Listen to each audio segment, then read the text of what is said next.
Welcome back to Delphi Live. I'm Roy, and this is Val, and today we're going to be talking about pot melts, which I think was came from a customer, right? We've done some stuff before, but we thought we would revisit it. And if you have any questions while we're talking, you can always leave us a message in a comment section below, or you can always get us on Facebook at delphiglass.com.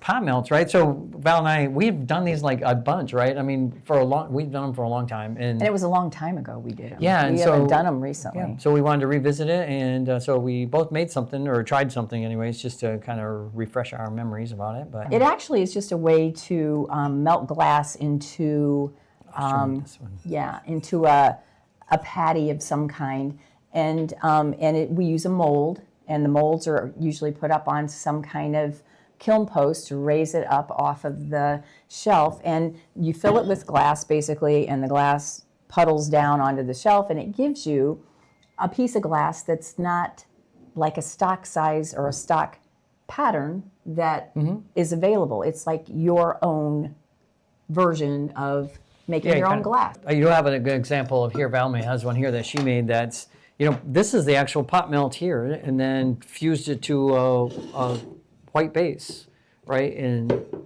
you can see what this great pattern looks like, right? It's pretty cool. Yeah. So here's the pot. That's what the pot looks like. Pot that we put the glass in, and then it drips down, hits the shelf, and interesting. And I think you're going to talk about the whole situation, aren't you? The whole situation. Yep. The whole situation. HOLE. Is that it? Yeah. Not. This particular one has 5 holes in the ceramic pot, and so you can see that it actually does kind of dictate the pattern you get. I think so. I think that different holes are kind of fun to play around with. So this one obviously was matches with this. So Delphi sells most of everything we're going to show you for the most part, right? We do sell a kit, a pot melt kit, which includes, I have sort of the setup here, right. Which is, it's on kiln posts. It's on these, the setup that we sell is on these 2-inch kiln posts, and we're going to talk in a moment about like what's, doesn't matter what size the kiln posts are, right? But the kit comes with these. It comes with this, which I think is pretty innovative, right? So this is a way, if you can see the setup I have here, and this is how you set up your pot melt so you can raise it above. And so there's a hole in there. The pot literally just fits right inside there, and then you just mount that in your kiln. This particular one, if you're wondering, the reason why I know we did this one is because it fits in the small, well, I'd call it maybe a mid-range kiln, right? The Delphi Easy Pro 15.6, the Hot Shot 16. This fits in there just perfect, right? It's a great size for that. Yes. The couple though that Val and I did, we were working in larger kilns, so we could get away with going with a little bit taller kiln post.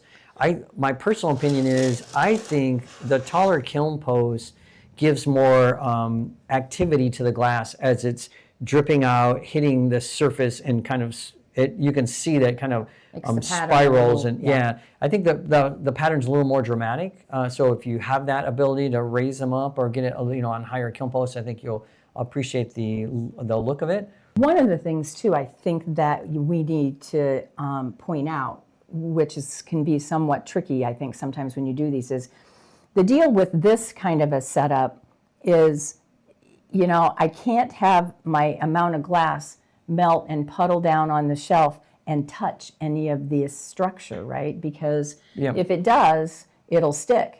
So what we want to do is make sure that this spanse is big enough so that you're accommodating the amount of glass you have in here. Yes. And so when it does come down, we've allowed for the fact that it's going to spread out and not touch. And I guess you could put kiln paper on these or something if you really thought that the glass might come out. But people kiln wash them sometimes too. But yeah, but that is a thing. So you kind of want to pay attention. And we do have this online the directions. And it does give you a weight and then a size that produces, which I found helpful, because then that way, if you want to make a bigger one and you can get more glass in your pot, then you're dealing with this size of a flat piece, and you need to make sure you have enough room for it to spread out. There are recommended firing schedules. That's also, if you're looking at any of the Pot Melt stuff on our website, it will give them to you. Val and I are always, we're always quick to sometimes question firing schedules, right?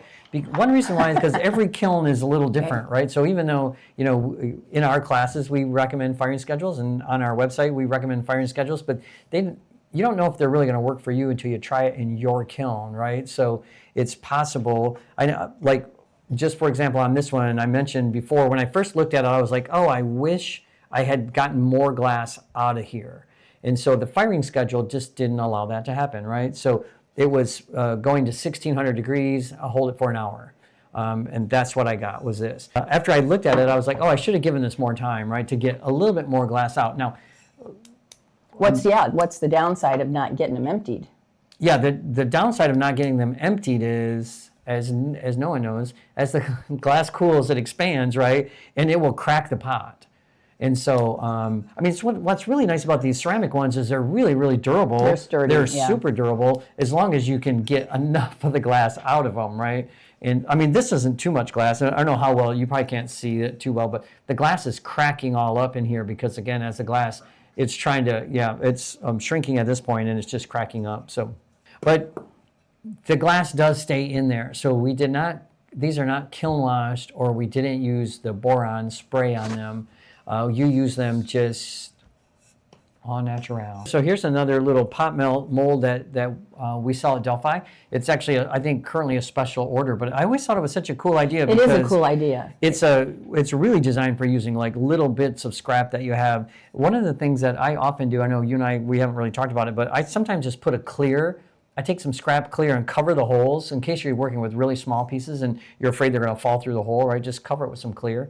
That works pretty well. But this piece here, if you can see, this one was done out of this little mold. So what's interesting about this mold is, so you put your glass here on the top, and then as it melts through, it actually melts inside this, and then you pull it off, and so this acts as the dam.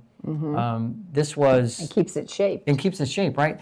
This was only like 3/4 pound of glass, right? So, wow. and you can see it's thicker than 1/4 inch because it's being dammed by this. So it's possible I could have got away with a little less. The recommendation for this particular mold, though, is you do spray it with the zip, with the boron nitride, right? And so we have some zip here. I wanted to show you guys that I used. And you have to spray not only this surface, but you have to spray inside here, so that way the glass will come out. And again, one of the things is that glass shrinks a little bit more than ceramic when it cools. And to be honest, I was like surprised how easy it came out. I really just picked it up, and I was how like, little, wow. how there's no glass Yeah, there's hardly left. no glass here in the top. So all that sounds real good, right? And so some people might ask, well, then why aren't we spraying the bigger ones? There's a downside to using the zip spray. One is that as the glass falls through these holes, it drags some of the boron powder with it, and it gets in the glass. So the glass drips onto a shelf, right? So then the question is, what's on the shelf, right? The options are kiln wash or some kind of kiln paper, right? So there has to be a barrier there. There has to be a barrier, right? Or it'll stick to the shelf. Sometimes people are concerned that maybe there's some fiber paper that is stuck in the glass, which is possible on mine. If you see some of these, but that could just be a different color glass, right? Yeah, see, I have some. Yeah.